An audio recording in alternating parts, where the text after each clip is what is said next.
நம்முடைய ஆண்டவராகிய இயேசு கிறிஸ்துவின் நாமத்தினால் உங்கள் யாவரையும் வாழ்த்துகிறேன். Good morning. தேவனுடைய வார்த்தைகளோடு கூட உங்கள் முன்னால் வருகிறேன். வாருங்கள். அனுதினமும் அவருடைய வார்த்தைகளை தியானிக்கும் போது ஆவிக்குரிய பிரகாரமாக நாம் பலனை பெற்றுக்கொள்வோம். நம்முடைய பாடுகள், கஷ்டங்கள், சிரமங்கள், போராட்டங்களை எல்லாம் அவரிடத்திலே நாம் முறையிடலாம். அவர் அருளுகிற ஆறுதலையும் விடுதலையையும் பெற்றுக்கொண்டு ஆசீர்வாதகரமான வாழ்க்கையை வாழலாம். ஜெபிக்கலாமா? பரிசுத்தமுள்ள பிதாவே, இந்த காலை நேரத்தில் நம்முடைய வார்த்தைகளை தியானிக்கும் பொழுது எங்களோடு பேச வேண்டும் என்றும், சோர்ந்து போயிருக்கிற எங்களை, களைத்திருக்கிற எங்களை நீரை ஆற்றி தேற்ற வேண்டும் என்றும் கிறிஸ்துவின் நாமத்தில் வேண்டிக் கொள்கிறோம் பிதாவே. ஆமென். தேவனுக்கு ஸ்தோத்திரம். ஒருவேளை நீங்கள் வெளிநாடுகளிலிருந்து இதை பார்த்து கொண்டிருந்தால் இது அதிகாலை நேரமாக இல்லாமல் இருக்கலாம்.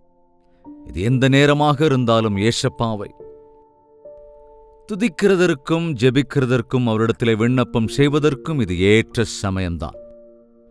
சரி, உங்களுக்கு ஒருவேளை பாடுகள் அதிகமாகும் போது, கஷ்டங்கள் அதிகமாகும் போது, நிந்தைகள் உண்டாகிற போது, சிரமங்கள் வருகிற போது, தாங்கிக் கொள்ள இயலாத வேதனைகள் வருகிற போது நீங்க என்ன செய்வீங்க? அழுவீங்களா? எங்க அழுவீங்க? ஒருவேளை படுக்கை அறைக்குள்ள போய் தலையணையில முகத்தை பதிச்சு அழுதுகிட்டு இருக்கீங்களா? கதவை சாத்திக்கிட்டு அழறீங்களா? அல்லது எங்கேயாவது தனிமையான இடத்துக்கு போய் அந்த வேதனையை தாங்க முடியாம தற்கொலை செய்யலான்னு கூட முயற்சிக்கிறீங்களா? No no no no. இது சிரமம் நிறைந்த உலகம்தான். இந்த உலகத்திலே கட்டாயமாக நிந்தைகளும் அவமானங்களும் போராட்டங்களும் சிரமங்களும் இருக்கும். எல்லாரும் நம்மளை மதிப்பாங்கனோ, அன்பு காட்டுவாங்கனோ, புரிஞ்சுக்குவாங்கனோ, எல்லாரும் நம்மளை விரும்புவாங்கன்னு நினைச்சா அது அட்டர் டிஸப்பாயின்ட்மெண்ட் ஆயிடுங்க. அதனால தான் நாம நம்முடைய தகுதியை மீறி நம்மளை பத்தி எதேதோ நினைச்சுக்கிட்டு அடுத்தவங்க நம்மளை மதிக்கலன்னோ, கண்டுக்கிறதே இல்லைன்னோ, அல்லது நமக்கு எதிராக ஏதேதோ பேசுறாங்கன்னோ, அவ நிந்தைகளை நம்ம மேல சுமத்துறாங்க அப்படின்னோ சோர்ந்து போயிடக்கூடாது. சில நேரங்கள்ல நாம நம்ம வாழ்க்கையில செய்த தவறுகளால தான் அந்த மாதிரி சூழ்நிலைக்கு தள்ளப்படுறோம். கவனிங்க, தீர்வு என்பது எப்பொழுதுமே நம்ம ஆண்டவரிடத்தில் இருக்குங்க. உங்களுக்கு தெரியுமாங்க, எப்பேற்பட்ட சூழ்நிலையில இருந்தாலும் இயேசுவினிடத்திலே நாம் ஒருவேளை விண்ணப்பம் செய்தால், எப்பேற்பட்ட ஒரு முடியாத சூழலுக்குள்ள நாம இருந்தாலும், எப்படிப்பட்ட ஒரு கிரிட்டிக்கல் சிச்சுவேஷன்ல இருந்தாலும், மாட்டிக்கொண்டு இருந்தாலும் நம்மை மீட்டெடுக்க கூடியவர் நம் ஆண்டவர். 69ஆம் சங்கீதம் 13ஆம் வசனத்திலே, கர்த்தாவே, அனுக்கிரக காலத்திலே உம்மை நோக்கி விண்ணப்பம் செய்கிறேன். அனுக்கிரக காலத்துல கவனிங்க, திரும்ப திரும்ப இடத்தில் நான் விண்ணப்பம் செய்து கொண்டே இருக்கிறேன். எனக்கு பாடுகள் வரும்போதெல்லாம் நான் உம்மிடத்தில் சொல்லுகிறேன். இதோ அதிகாலமே எழுந்து உம்மிடத்திலே நான் ஜெபிக்கிறேன். என்னுடைய வாழ்வில் உமக்குத்தான் முதல் ஸ்தானத்தை தருகிறேன். மனிதர்களிடத்திலே என்னுடைய பாடுகளை, சிரமங்களை சொல்லிக் கொள்வது அல்ல. நானே அவை எல்லாவற்றிற்குமான தீர்வை கண்டுகொள்ளலாம் என்று பிளான் பண்ணி, திட்டங்களை தீட்டி, ஏதாவது யுத்தியினாலே எப்படி தப்பித்துக் கொள்ளலாம், அல்லது அடிக்கடி என்பது போல தூஷிக்கிறவர்களை தூஷித்து, பரியாசம் பண்ணுகிறவர்களை பரியாசம் செய்து, தீங்குக்கு திரும்ப தீங்கிழைக்கலாமா என்ற யோசனை செய்கிறவனாய் இல்லாமல், நாம் பாடுகளுக்குள் இருக்கிற போது, நிந்தைக்குள் இருக்கிற போது, தங்கவே முடியாத சூழல்களை எதிர்கொள்ளுகிற போது ஆண்டவரிடத்திலே விண்ணப்பம் செய்தால் அற்புதமான பதிலை காண முடியும். அதைத்தான் இங்கே பக்தன் சொல்லுகிறான். தேவனே, உமது மிகுந்த கிருபையினாலும் உமது ரட்சிப்பின் சத்தியத்தினாலும் எனக்கு செவி கொடுத்தருளும். என்னை போன்ற ஒருவனுக்கு பதில் தருவதற்கு ஆண்டவரே நான் எம்மாத்திரம், ஆனால் உம்முடைய கிருபை பெற்றிருக்கிறேன். நீர் ரட்சிக்கின்ற தேவன், ஆபத்து காலத்தில் வந்து அரவணைக்கிற தேவன், உம்மிடத்திலே கூப்பிடுகிற எல்லோருக்குமே நீர் பதில் தருகிற தேவன் அல்லவா? எனவே எனக்கும் பதிலை அருளிச்சேங்க. நான் அமிழ்ந்து போகாதபடிக்கு சேற்றினின்று என்னை தூக்கிவிடும். என்னை பகைக்கிறவர்களினின்றும் நிலையாத ஜலத்தினின்றும் நான் நீங்கும்படி செய்யும். ஜல பிரவாகங்கள் என்மேல் புரளாமலும், ஆழம் என்னை விழுங்காமலும், பாதாளம் தன் வாயை என்மேல் அடைத்துக் கொள்ளாமலும் இருப்பதாக. அது ஒரு உவமையின்படி சொல்லுகிறதாயிருக்கிறது. நிந்தைக்குள்ளே நான் மூழ்கி விடாதபடிக்கு, நான் வேதனைகளிலே மூழ்கி விடாதபடிக்கு, என்னுடைய வாழ்க்கையிலே ஒரு திக்கற்ற நிலைக்கு போகாதபடிக்கு என்ன எழுப்புங்க ஆண்டவரே, எனக்கு ஆதரவா இருங்க ஆண்டவரே, எனக்கு உதவி செய்யுங்க ராஜா என்று முறையிடுவதை நாம் பார்க்கிறோம். இங்கே கர்த்தாவே, உமது மிகுந்த கிருபையினாலும் உமது ரட்சிப்பின் சத்தியத்தினாலும் எனக்கு செவிகொடும். உம்முடைய கிருபையினால், உமது மிகுந்த கிருபையினால், அளவற்ற உம்முடைய கிருபையினால், ஆண்டவரே, உம்முடைய கிருபையினால் எனக்கு பதிலை அருளிச் செய்யுங்க என்கிறான். உமது உருக்கமான இரக்கங்களின்படி என்னை கடாட்சி தருளும். பாருங்க, தாவீது கேட்கிறான் ஆண்டவரிடத்துல. அதே நேரம் தேவனுடைய மகத்துவத்தை நினைவு கூறுகிறான். அவருடைய கிருபை நிலையானது, அவருடைய சத்தியம் ரட்சிப்புக்கு ஏதுவானது. அவனுடைய ரட்சிப்பு சத்தியத்தினால் கூடியது. அவருடைய துணை எனக் கொண்டு அவர் என்னை கைவிட மாட்டார். அவர் அன்புள்ளவர், அவர் இரக்கமுள்ளவர், அவர் கருணையுள்ளவர், தயையுள்ளவர். இதை போது நாம ஞாபகத்தை வச்சுக்கணும். நம்முடைய பாடுகளையே பார்த்துக்கிட்டு இருக்குமே தவிர, இந்த பாடுகளிலிருந்து விடுவிக்கிற தேவன் எவ்வளவு தயையுள்ளவர், எவ்வளவு கிருபையுள்ளவர், எவ்வளவு வல்லமையுள்ளவர், அதை நாம் நினைவு கூறும்போதுதான் நம்முடைய விண்ணப்பம் இன்னும் தெள்ளத் தெளிவானதாக இருக்கும். நம்முடைய விண்ணப்பத்திற்கு நாம் பதிலை பெற முடியும். 17ஆம் வசனம், உமது முகத்தை உமது அடியேனுக்கு மறையாதேயும், நான் வியாகுலப்படுகிறேன், எனக்கு தீவிரமாய் செவி கொடுத்தருளும். நான் வியாகுலத்திலே இருக்கிறேன். சரி, உங்களுக்கு ஏதாவது வியாகுலங்கள் இருக்கா? காலையில் எழுந்த உடனே என்னங்க நீங்க வியாகுலத்தை பத்தி கேட்குறீங்க அப்படின்னு சொல்றீங்களா? சரி, நேற்று ராத்திரி நீங்க நல்லா தூங்குனீங்களாங்க? அல்லது ராத்திரி ஏதாவது சச்சரவு இருந்துதா? வீட்டாரோடு கூட ஏதாவது தகராறு பண்ணீங்களா? யோசிச்சு பாருங்க.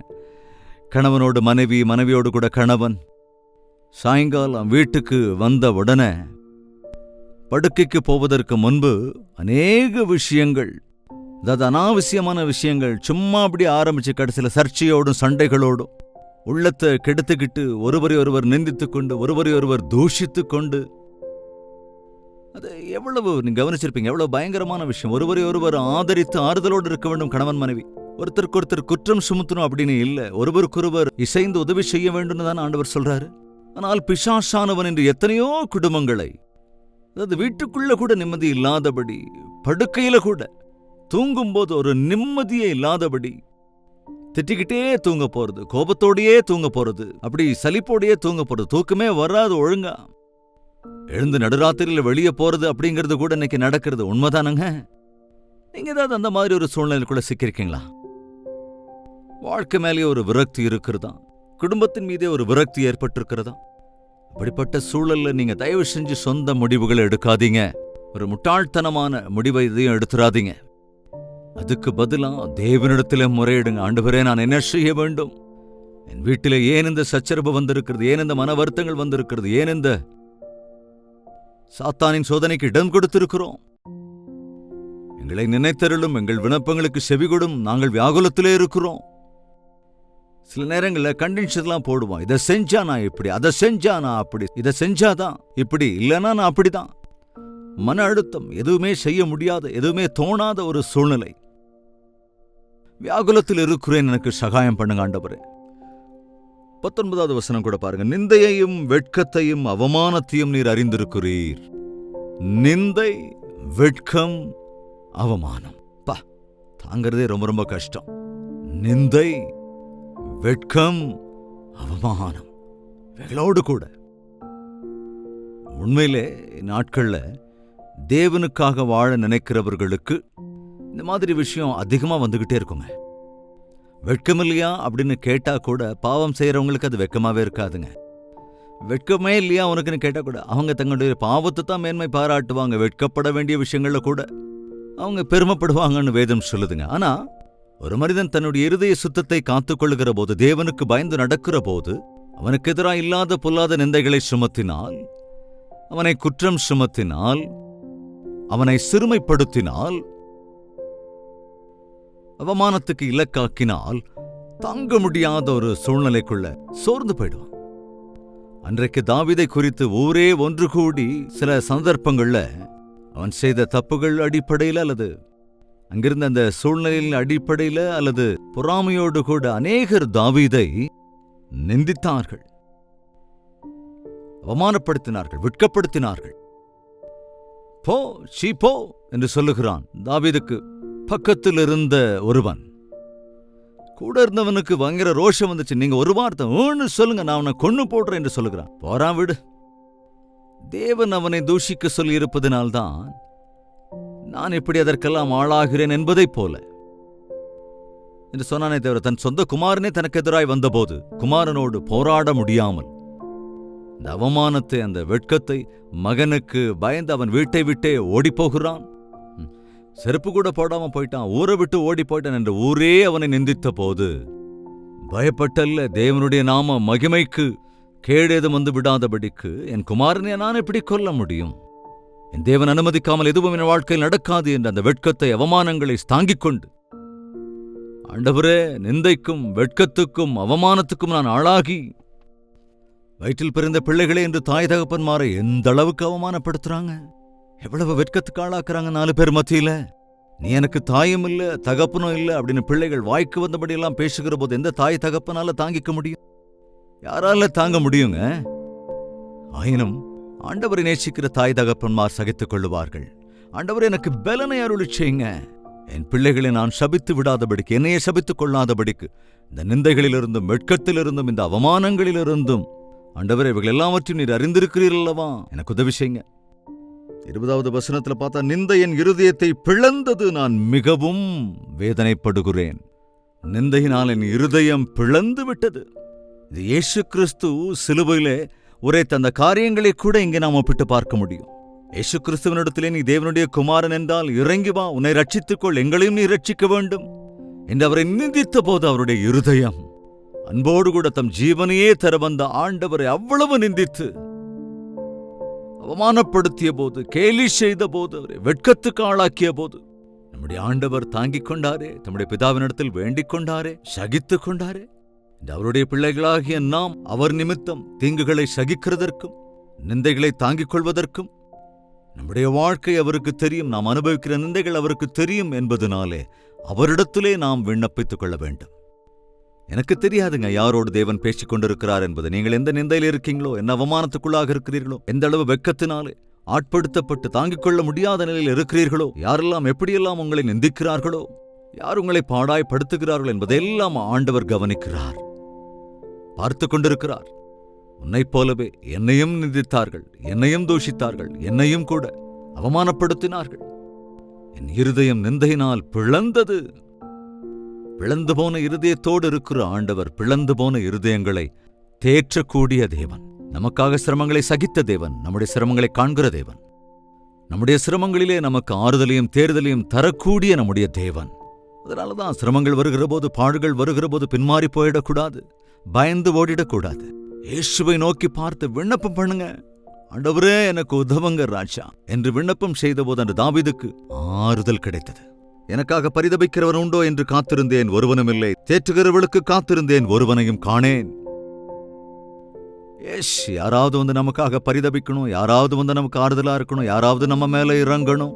குறைந்தபட்சம் அந்த சமயங்கள்ல நம்முடைய உறவுக்காரர்களோ, குடும்பத்தாரோ, வீட்டாரோ அல்லது வேறொருவரோ, உன் மனைவியோ உன் கணவனோ உனக்கு ஆறுதலா இருக்க வேண்டுமென்று, உன்னை பெற்ற அம்மா அப்பா உன்னை தேற்ற வேண்டும் என்று எவ்வளவோ நீ ஆசையோடு இருப்பாய். ஆனால் அந்த நேரத்தில் அவர்கள் கூட அவர்களோடு சேர்ந்து கொள்ளும் போது என்ன செய்வதென்றே புரியாத நிலைக்கு தள்ளப்பட்டு விடுவோம். ஆனால் ஒன்று மாத்திரம் உண்மை, யார் உன்னை தூஷித்தாலும், யார் உன்னை கைவிட்டு விட்டாலும், இயேசுவின் அன்பு நம்மை விடவே விடாது.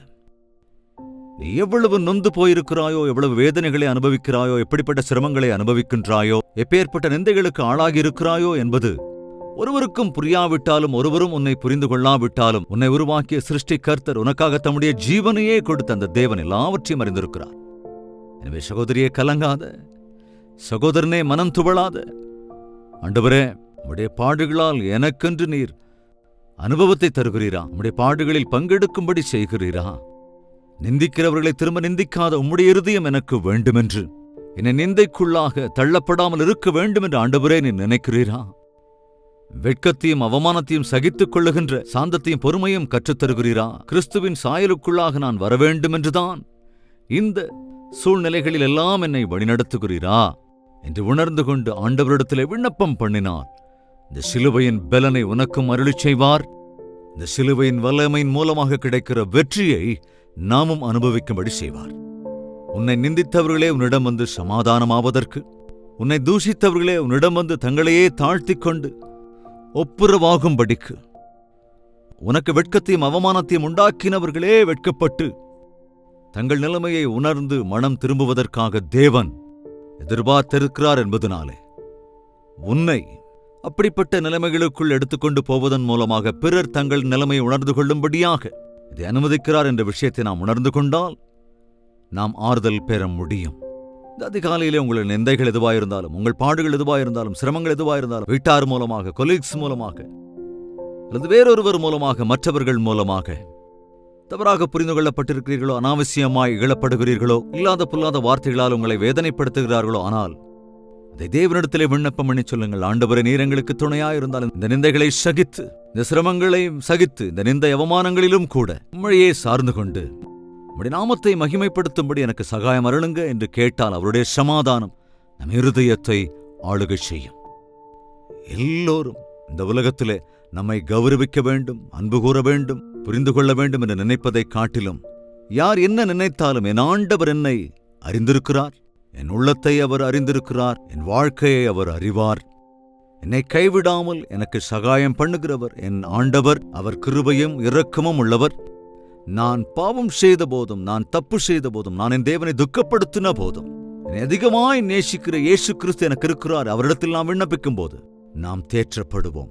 ஜெபிக்கலாமா? பரிசுத்தமும் அன்பும் நிறைந்த பிதாவே, இந்த உலகத்திலே நாங்கள் வாழ்க்கையில் அநேக விதத்திலே, அநேக நேரங்களிலே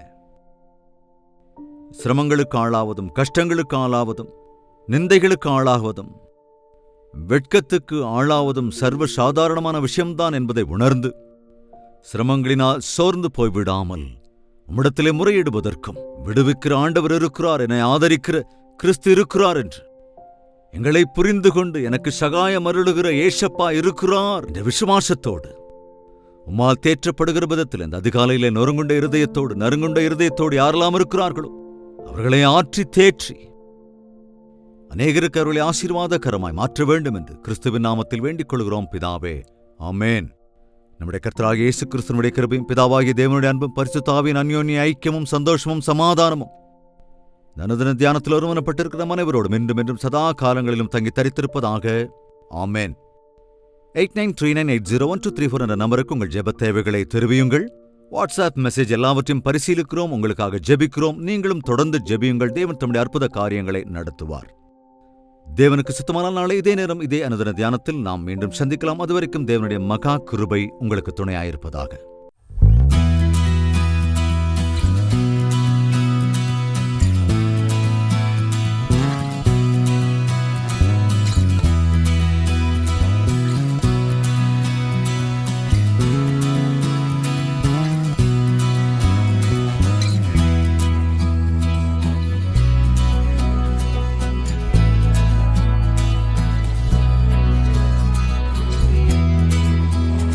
ஹல்லேலூயா.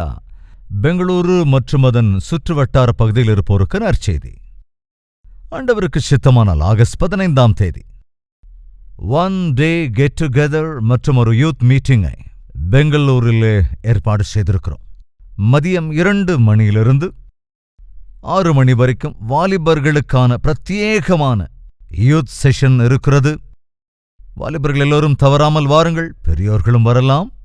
இது கட்டாயம் உங்களுக்கு உற்சாகத்தை தருவதாகவும் ஆசீர்வாதகரமாக இருக்கும். உங்கள் பிரச்சனைகளை தீர்த்துக் கொள்வதற்கு, நீங்கள் ஆவிக்குரிய பிரகாரமாக ஆண்டவருக்கு சாட்சிகளாய் நிற்கும்படியாக தேவனுடைய சமூகத்தில் அவருடைய பலனை பெற்றுக்கொள்கிறதற்கு உங்களுக்கு மிகவும் உபயோகமுள்ளதாயிருக்கும். வாலிப பிள்ளைகள் தவறாமல் வாங்க, ஆவிக்குரிய பலனை பெற்றுச் செல்லுங்கள். மாலை 6 முதல் இரவு 10 மணி வரைக்கும் 2வது செஷன் இருக்கும். இந்த 2 செஷன்ல நீங்க எல்லாரும் பங்கு கொண்டு தேவாசீர்வாதத்தை பெற வேண்டும் என்றும், உங்களை நேரடியாக சந்தித்து உங்களுக்காய் தனிப்பட்ட விதத்தில் ஜெபிக்க வேண்டும் என்றும் விரும்புகிறேன். 2வது செஷன் முடிஞ்சதுக்கு அப்புறம் தனிப்பட்ட ஜெபம் செய்வதற்கு நேரம் போதாதென்பதால் முதல் செஷன் முடிந்த உடனே தனிப்பட்ட விதத்திலே உங்களுக்காக ஜெபிப்பதற்கு ஆயத்தமாயிருக்கிறேன். நீங்கள் சரியான நேரத்துக்கு வந்துவிட்டால் கட்டாயமாக உங்களுக்காக தனிப்பட்ட விதத்திலே ஜெபிப்பதற்கு நான் அங்கே இருப்பேன். முகவரியை குறித்துக் கொள்ளுங்கள். Hudson community centre, CSI compound, opposite to Mitralaya girls high school, near corporation circle, Bengaluru.